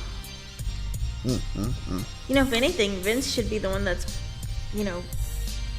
figuratively, not literally, put out of his misery. And this is a very effed up thing to say. As sad as I would be if WWE were to be no more, part of me would be like, good. Now maybe Triple H can take NXT and make it his own. yes. Make it his own. Like, have its own brand, Yeah. Not under this Not under umbrella. the WWE roof. Right. NXT could be its own, literally its own thing. Yeah. Yeah. And then Because I would feel they relief because then they I'd be like, already- oh, now wrestlers employed under WWE's roof could have a chance to finally show me what they can do. NXT already looks like a totally different company as it is. Yeah. Yeah. They don't even look like they're under the WWE umbrella. And I don't know how much more wrestling I could take. I mean, I love it. It's awesome. What I mean by that is, how much more can I take of the excitement this Saturday's TakeOver? Right. NXT TakeOver. And then the following Saturday is New Japan Dominion. New Japan. Yeah. Where we're gonna And see UFC Moxley 238. taking on Juice Robinson. Juice. I can't wait for that. We have a packed month of MMA and wrestling, folks. Yes, indeed. We have June UFC is 238. looking nice. We have Bellator 220. 221, is it? 21? 21, 22. Or two? Somebody correct me. I I know it's around 21, 22. 22. It's around. I want to One say of them. 22. I want to say 22. Yeah. Which I Exciting was times. surprised to find out the other day. I'm like, wait, wow. They've You been know, around that long? then we Wow, have nice. then we have Fighter Fest, which will feature John Moxley, Yes. June 29th. June June 29th. 29th. Yeah. Yep. And then July 13th, we have Fall. Fight for the Fallen. That's right. Fallen for the fight. Ooh, that sounds. That's good. right. Fallen for the fight and fight for the fallen. That sounds good Isn't too. Isn't that genius? You're a genius, Ness. I'm a genius. Yes, yeah. No, no. I'm a genius. Oh. That's another thing that makes this whole thing sad is, good lord. He can't even talk anymore. I mean, he's mumbling. No. And there's no essence It's like of the he's- growl. Yeah, he doesn't have that energy anymore. He's No. it's just sad to watch. I'd like to live more ways than you can, pal. What? Why you sound all drunk for? I think he said he wants Kung Pao. Oh, he wants Kung Pao chicken? You want it with rice? Oh, Vinny Mac. Yeah, pork fried rice. Yeah, oh my god. Yeah, I know, right? $23. What? No! $3. Alright. Sorry. Sorry, don't yell at me, gosh. Boy, I tell you what, they sure know how to count for sure. You said that, not me. So before we end this podcast, one last question: Yes. How successful will or is AEW already? Is Oh, they very are. successful. They're taking They've off like a already- rocket. They've already launched. Yeah. They're only going to get better from here. Oh, and here's another one. Very strong, very, very, very strong possibilities of CM Punk joining them. Let me assure you guys know of what? this. Let me Good assure for you guys him. of Good this. for him, man. Good for him. Let me assure you guys of this. Not even if. When that happens, consider WWF done. WWE. Whatever. Yeah. Get the F out, okay? It's WWE. get the F okay, out, the World yeah. Wildlife Federation, they aren't going to appreciate you using their acronyms. You know what they mean? Oh, I'm sorry. Consider WWE done. Consider WWE DONE. Ah. Yeah. Sounds like something they would write, right? And, Yeah, and it I'm not does. even. I'm not even exaggerating that. No. Listen, AEW is buzzing, and after this event, they're buzzing even more. I mean, Now here's only more gonna keep reason. buzzing. Now here's more reason to believe. CM Punk, we could say trolled WWE. He kept communication open recently with McMahon via Twitter. That was for naught. CM Punk refused any offers coming his way via McMahon. However, CM Punk still has open communication and an actual relationship with Matt Jackson, and I believe, and Cody Rhodes. Cody Rhodes? Yeah. Yes, and also a Wow. close relationship with Tony Khan. Really? Ooh. I say these are all good signs. Yeah, he'll be there in no time. Yeah. Book it. And the day that happens, Lord, I would love to be at Titan Tower. Let's see. I say let's see it, man. CM Punk versus Christopher Daniels. Let's see it. If there is one place I'd love to be when that happens, is Titan I'd love to be a Tower. fly on the wall over there. Can you imagine? Yeah. he's in the middle of writing another brilliant story, and one of his flunkies comes in. Hey, Mr. McMahon, you're not gonna believe what happened. Phil Brook is flip on to TNT. Phil Brook is on. Oh my God. The TV will break. The windows will shatter. Woo! The doors will come off their hinges. Oh my God. And whatever venue he shows up at, I mean, you thought Moxley got a huge pop, which he did. I haven't heard anything that loud in wrestling in forever. Oh, I haven't heard a American wrestling crowd like that in forever. And period. Speaking Throughout of that whole night, they that crowd stayed was on loud. fire. Yeah. They stayed in it Yeah. with all the chants and the...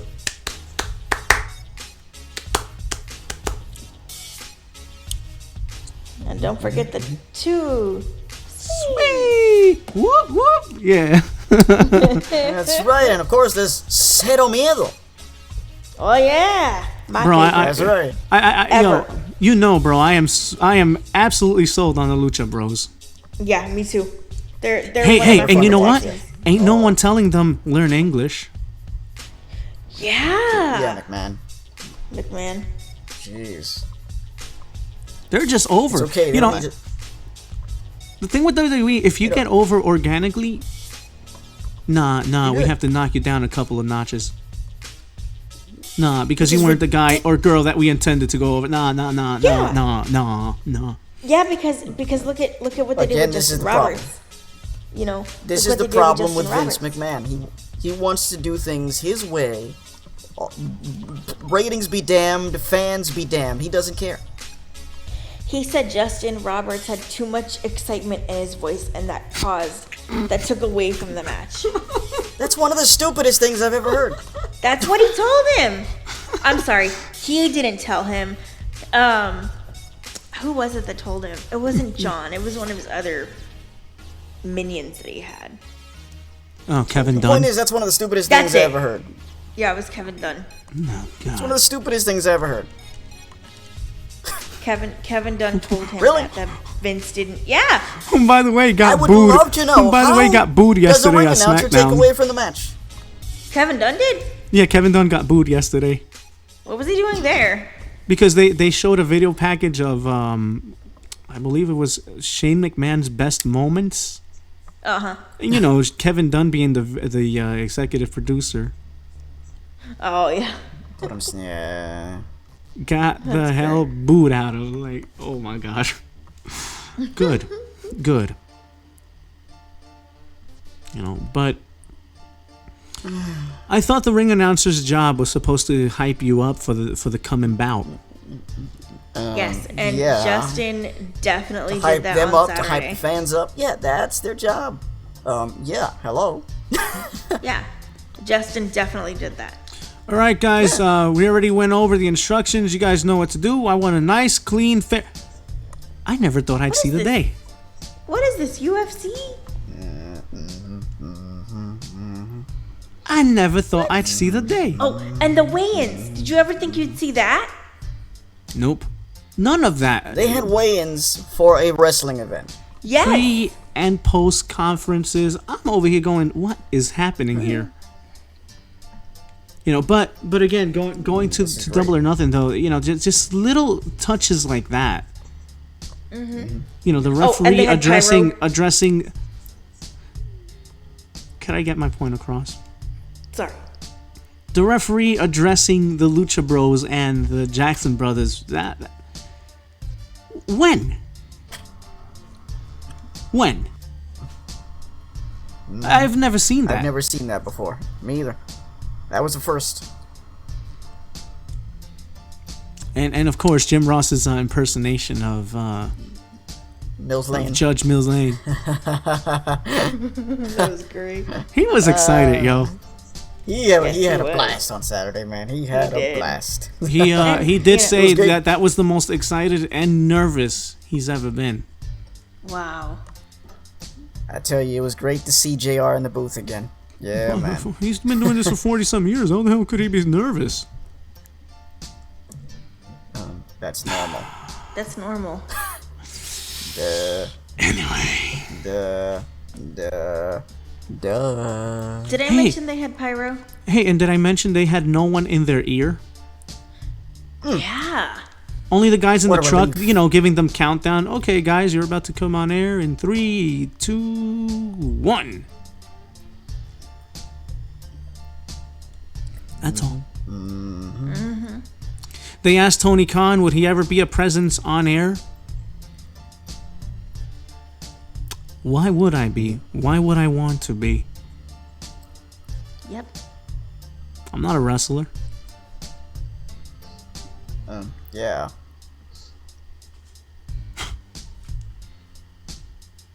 I don't want to play the authority figure. Seen that. Yep. I say good Exactly. for him. And another plus that AEW has is that Tony Khan is, again, I said it a while ago, he's legitimately a fan. Yeah. You know how many not just pay-per-views? You know how many pay-per-views he says he's watched since he started watching wrestling? All of them. Wow. All of them, huh? All Wow. of them. Wow. And obviously he has his father's support. Shahid, I believe his name is. Is it? I believe. Is it Shahid? Shahid? Shahid? It's Something like that. Shahid? Yeah. I think Shahid? it's Saeed? Something like that. Yeah, he's Middle Eastern, right? Yeah, I believe so. so. I think he is, yeah. This is how you Somebody- get into a business. that Somebody you've look up never the done Jaguars. before. Maybe there should be info there, right? Yeah. Yeah, on their website. But yes, I know Shahid or Saeed isn't a wrestling fan, but his son is. Which helps. Daddy backs them up with the financials. But the son Yep. directs everything from. Well, not everything, because again, they don't micromanage, but you get what I mean. He gets together with the wrestlers and they discuss. Okay, let's all collectively. What can we Figure do this here? out. Yeah. But see what you just mentioned there? It's they collectively figure it out. Yeah. They're not. Tony Khan isn't just telling the guys, okay, today here's what you're gonna do, and that's it to it. I don't want to hear anything else about it. This is what you're gonna do. Now go ahead and do it. Right. No. Right. I'm No. looking it up. No. All right. Cool. Yeah, because I don't. I know I'm around. I know I'm in the neighborhood with his name, but I'm not. Yeah.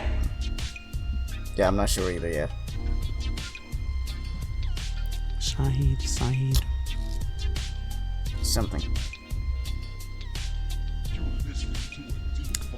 Something is his name. Why is his son named Tony then? You get it? Hold on. Maybe he named him after Tony Atlas. Okay.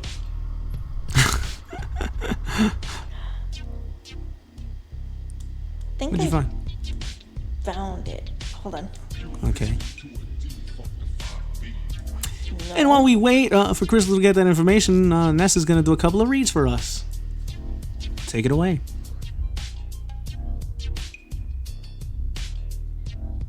No reads? What? I was gonna have Ness. The owner What? of the Jaguars team offered to buy Wembley. Oh yeah, you Oh know that? man. No, his name is. Yeah, I think Shahid. Shahid. So I was right. Yeah. All right. Yep, that's right, Shahid. All right. Shahid. Yep. Yeah, I think that's. So no, he has Shahid Khan. He has Shahid's support, but Yep. the owner of it is obviously Tony. But again, to have the financial backup through that, you know, it's just great, man. Yeah, because if you see on their AEW's Wikipedia page, it says owner Shahid Khan, and then it says CEO Tony Right, Khan. Tony Khan. Right. Yes. It's freaking great, man. You know. It is. But again, you know. that's good. But obviously, on him Tony's going to be more recognize- hands-on than Shahid, obviously, you know. Oh yeah, definitely. Shahid just being That's the good. owner, you know, it's just going to back them up financially. Right. It's good for Tony Khan for recognizing the times that we're currently in. When they asked him if he's going to be an on-air personnel, he's like, Yeah. "Yeah, nobody wants to see that anymore." Right. I He think recognizes, okay, it's a new era. and you know, the thing is, again, he's been watching this for as long as I have. Yeah. You know, and for as long as a lot of us have.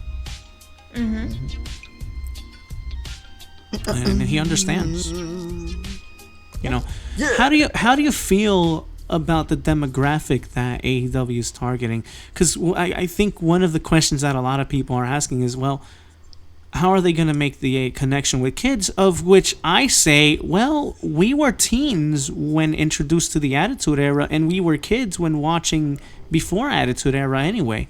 Exactly. And there was nothing cartoony about it back then. So Right. Right. yeah, I mean, think kids if appreciate you're it. the way I see it is, if your parents or whoever, you know, love wrestling, then you're going to be introduced to it as a kid. Right. Now, You know. were there things in the pay-per-view presented, guys, that perhaps would be indicative of one saying, I don't want my child exposed to this?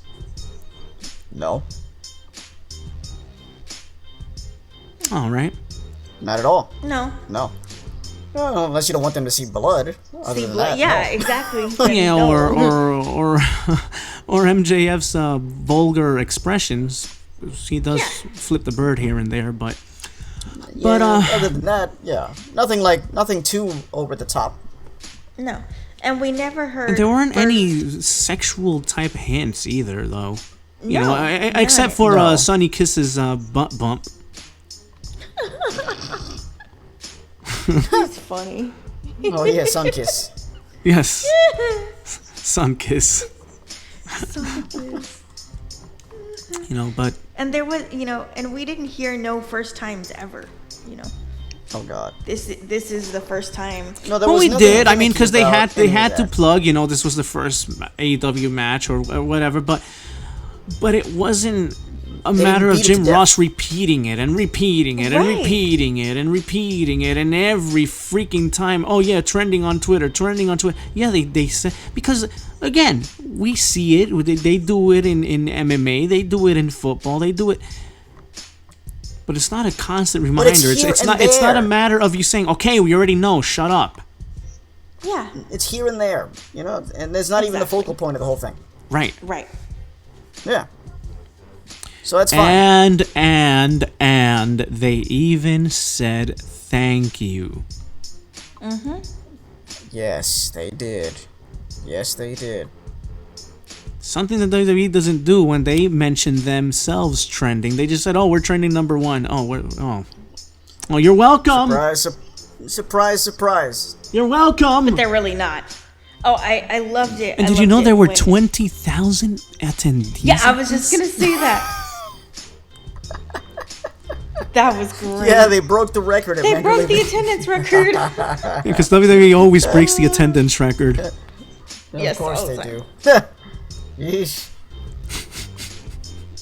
Yeah, then why are their ratings plummeting and why are their ticket sales declining? No. But don't you know? You know, they're gonna break the attendance record. Yeah. And they're gonna be Right. number 1 on Okay. Twitter, knowing that people can go on Twitter and look up what's trending. Again, Yeah. insulting the intelligence of the fans. Thank you very much. Yeah. Oh, Nice. didn't it feel so good to be referred to as a fan again? Yeah. Yes, it not did. universe. Here we are, ladies and gentlemen. Here, and the AEW Galaxy is feasting their eyes on this show. Ooh, Good gracious, just why? Galaxy. Ugh. Yeah. Something about that. Yeah, that sounds just so wrong, doesn't it? Yes. Yes. Yeah. I don't want to be a galaxy. No. You know, and tonight we have Saturn taking on Pluto. Oh, jeez. Which You know, one is the iciest? we have the Fallen Star and no, not Christopher Daniels. We have the Fallen Star taking on the Milky Way. That's right. That's right. You know. Well done, man. Yeah. No thanks. We have I could keep it going. We have Black Hole taking on Sunny Ray. Yeah. That's right. That's right. We got Atomic Bomb taking on Nuclear Warhead. Book it for the Saudi show. Yeah. Oh. That's what Vince would say. Yes. Or a lot worse, actually. That disgusting, that sounds like something disgusting prick. Good God, man. You think he goes to the Saudi shows? Absolutely. He don't want to miss that check. Oh yeah.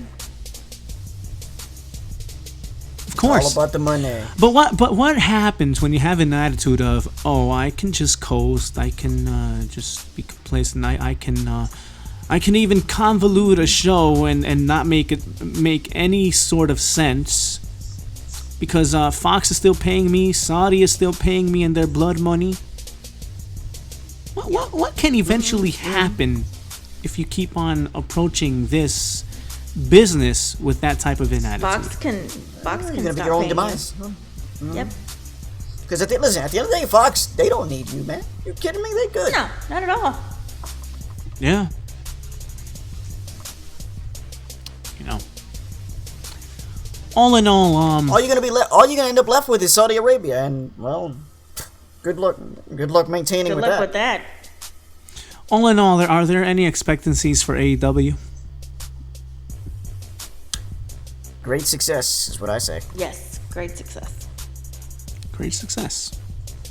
To quote another Middle Eastern character that we Great success. success. great success. Great That's success. right. Sexy times. That's right. That's right. Freaking Borat, man. I love AEW, And man. apparently- It's got me. And apparently, yeah, it does. Yeah. Apparently, Kazakhstan's the greatest place in the world. Apparently so, yeah. I don't know. I've never been there, so I can't say. I've never been there either. Right. Does But yeah, AEW AEW is on the rise. They're coming. They're here to stay. They're not going anywhere. could AEW have appeal to catch someone's attention? Like if you're flipping through the channels and you see another wrestling promotion. Wait a minute, but this isn't WWE. Of course. Does it have that potential? They're gonna be on TNT, of course. Yeah. It's not like they're gonna be on the Sci-Fi Network or anything. No, they're gonna be on TNT. Okay. Or, that would be or on weird. or on So- Pop TV or on the Pursuit Yeah. Network. Pursuit Network that nobody has. Yeah. Yeah, thank And then you very they'll much. go. Yeah. They'll go what off the air.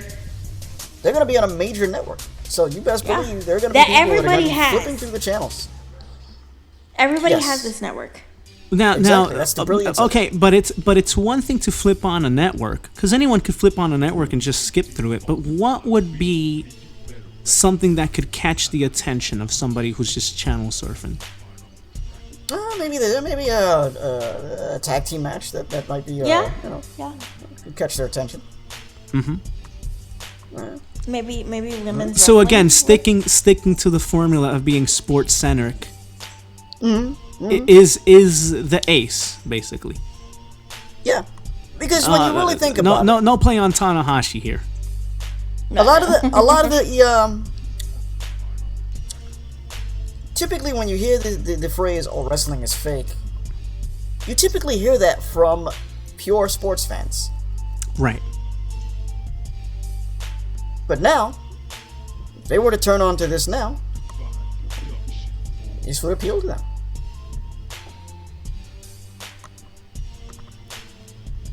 You're right.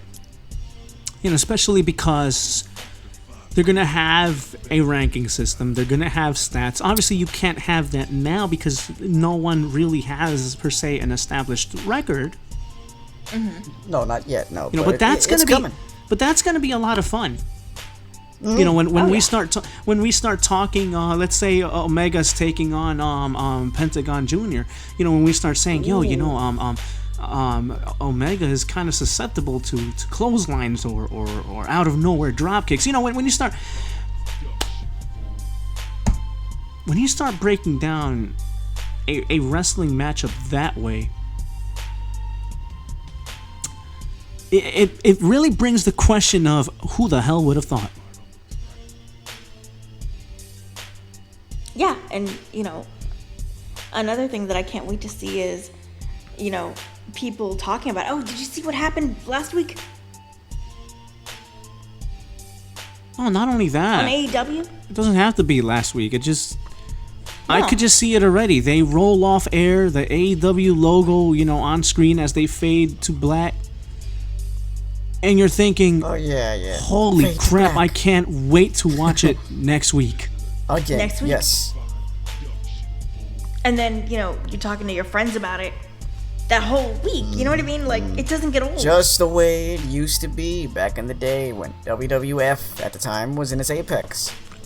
Because that's how the pay-per-view ended. Mm-hmm. Moxley. JR's yelling his brains out and...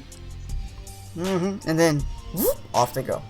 Like, no, wait. No, wait a minute. Come back. No, don't. No. Oh, damn it. I actually said, no, don't leave it like that. No, come back, no. And that's what you want. That's what you want. Yeah. I have no doubt in my mind there are going to be plenty of moments like those. Now, is it always going to be a case of a cliffhanger? No. That would be unrealistic. Right. Another healthy note to leave people with the notion of I can't wait for next week. Like I said, it doesn't always need to be a cliffhanger. You can leave with the notion of, damn, that was such a great closing match that I can't wait for next week. Mm-hmm. Damn, he got #1 contendership for the AEW Intercontinental Championship, for example. Damn, I can't wait to see that match next week. Yep. You see, there's plenty of ways to close out a show other than just a cliffhanger from a story perspective. Right. And that's the beauty of it. You can actually leave feeling satisfied and there's plenty of ways to close out. Yeah. Oh, yeah. Uh-huh. There's plenty of ways to close out. Mm-hmm. Now imagine this. Imagine if to usher in, say, the Intercontinental Championship or the Tag Team Championship or the Women's Championship, if they do it, either one of those, if they do it through a tournament that you tune into weekly on TNT. Oh, man. Oh, that would be dope. Oh my gosh! I'm sold. Yes. Based on that alone, Tuesdays or Wednesdays, whatever day they're gonna land on, it's either of those 2 days. Oh, okay. Either way, let's go. I'm over here. Let's do this. Yo. Tournament? Yeah. Let's do it. Let's go. And you know, even if they don't usher the new champions that way, the inaugural champions that way, at some point we are gonna see tournaments. Oh yeah, most definitely. Yeah. There will be tournaments. Mm-hmm. I say, why not? Why not? I mean, what could be more exciting than watching a tournament? As everybody fights for the belt. Yeah, belt. Strap, championship. Yes. Yes. Just saying. Remember JR saying, "Now that's a strap." Yeah. Now that's a strap. Yeah. I said, "Oh my gosh." Hey, man. JR better not be ordering from the menu.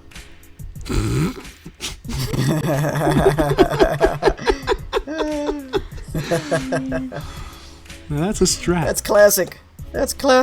See, they don't have to be afraid of using different words now. Right. Thank you. I mean, the sense of liberation that you got How did from... the promo work come across to you guys? Oh, exactly. I was just saying, the sense of liberation that you got from the former WWE guys and the guys the other guys that we're now being introduced to. It's great. It's great. Yeah.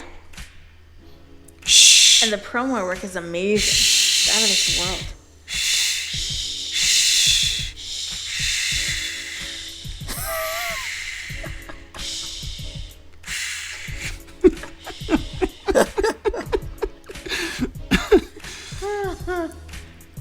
They let them be.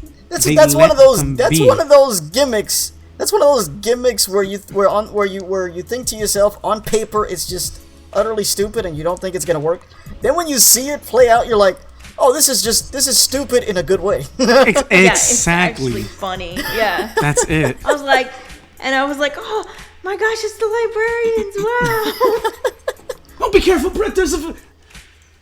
No, that was funny. That was great. And then he laughs at his own. He's like, ah. But they felt free to showcase their talent. Yes, they did. Let me say that again. They felt free to showcase their talent. Yeah. I mean, Chris Jericho, man. I mean, he was great.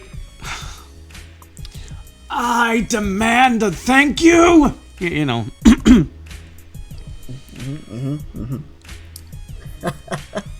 Which he never got, by the way. And on and on and on and on. You guys want to boo me, huh? You want to stand here and boo me, huh? Boo. Next thing you know, the freaking audience just starts, little by little, there's this commotion. I'm like, what the hell is going on here? You know.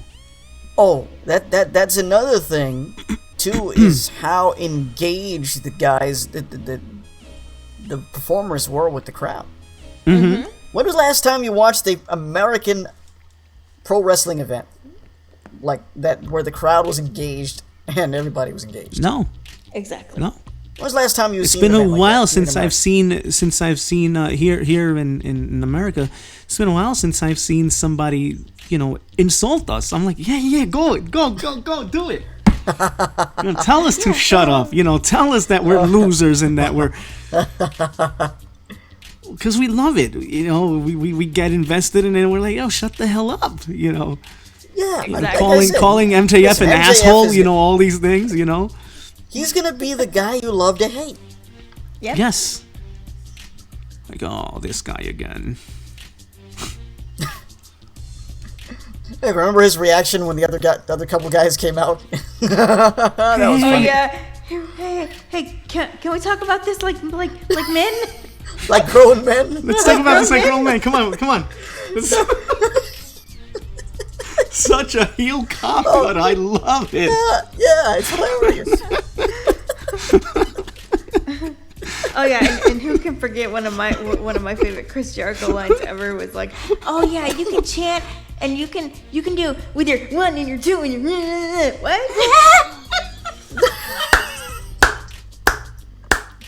With your what?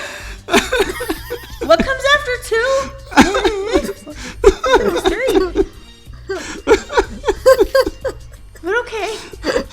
I love Jericho, man, the work he does. He's great. Yeah, he is. Huh? Yeah. What? Oh, you want to stand here, you want to sit there, and you want to boo me, huh? Huh? Just that alone, the way he delivers that, huh? Yeah. Huh? Yeah. It's like, oh. Damn. Right? Like, who made you mad? Huh?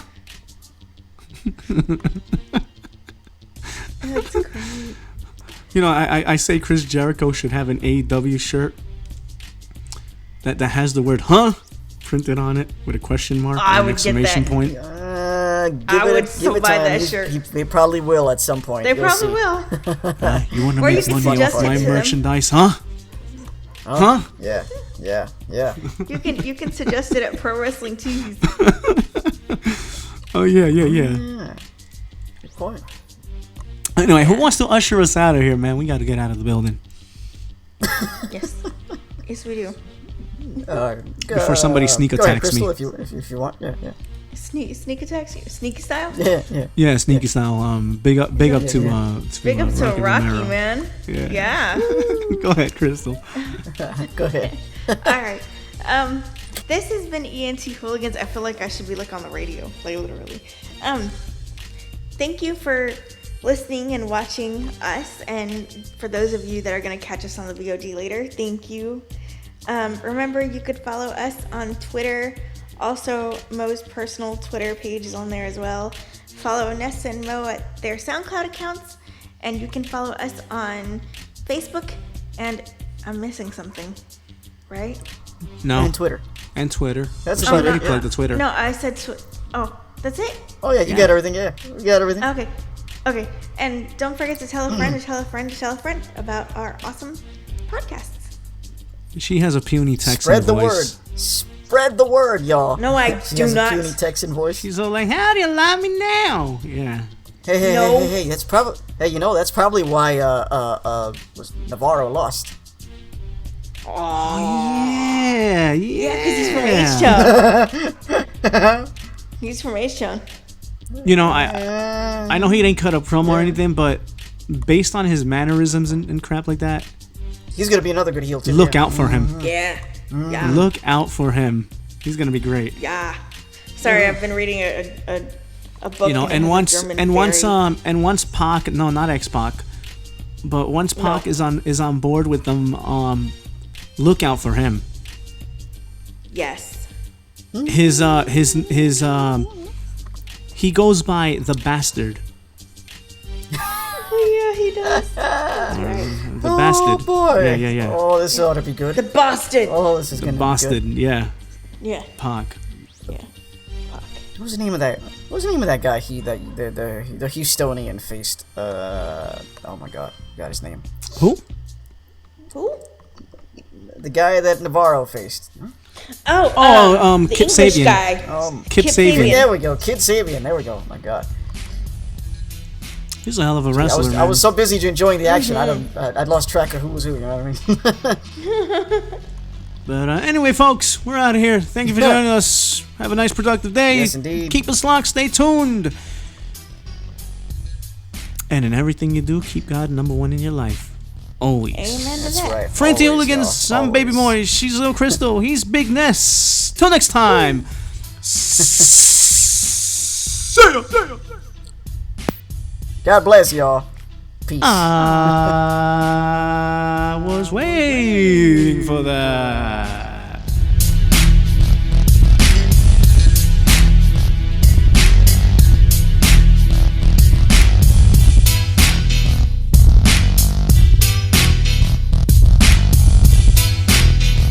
We leave off with this track again. That's what's up.